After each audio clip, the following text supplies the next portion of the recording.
Hey y'all, so let's get into Love Cabin episode 3. I'm gonna try to make this one quick. So it picks back up with the challenge that we left off with the ratings. Long story short, Brian loses, Camo wins. That's that.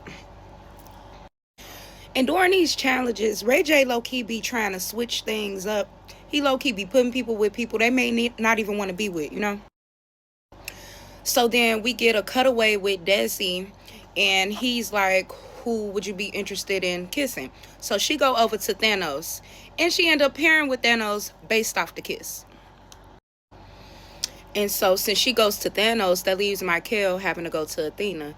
And he not really feeling it. He said she was a BBL bandit, and that's not really his cup of tea. Also, our girl Nisa, she's happy with Brian, and she didn't want a couple, so she decided to strip, which she being the only one who took that option. So now Ray J saying the girls go on one side, dudes go on one side, and we want you to pick one from each side to go home. Everybody must agree. And so this when things get a little bit sticky between the girls, because Sheila feels like Michael should go home, and Desi like, no, that's stupid. Why would he go home?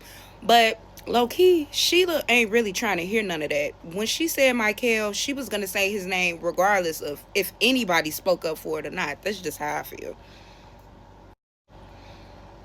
So the tension gets a little high once they got to make their decision. Sheila, like I said, she chose Michael, and that really made Dusty mad.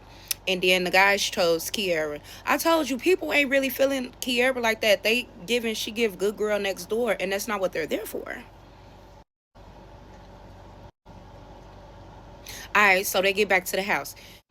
Tension between Dusty and Sheila continue. Sheila give that, she not backing down, but Desi, she could pop it a little bit too, and she not backing down either. Long story short, they're not agreeing, and then this happens. Sheila run up on Desi, gave her a little quick bop, bop, bop, and I don't know, Desi, I felt like you should have known what type of time she on. It was no way you should have let Sheila got up in your face and knocked you down like that. I'm just saying.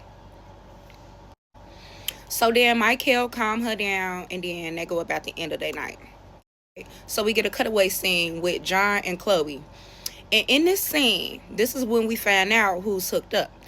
First couple to hook up was Chloe and Camo. Now, Mandrew, she telling this to John, the person she hooked up with now. And you know what John said? He said, I don't care. I don't care that you hooked up with Camo, because if you hooked up with Camo, I know you gonna hook up with me. And that's why I say John is the most entertaining, because his confessionals just be wow.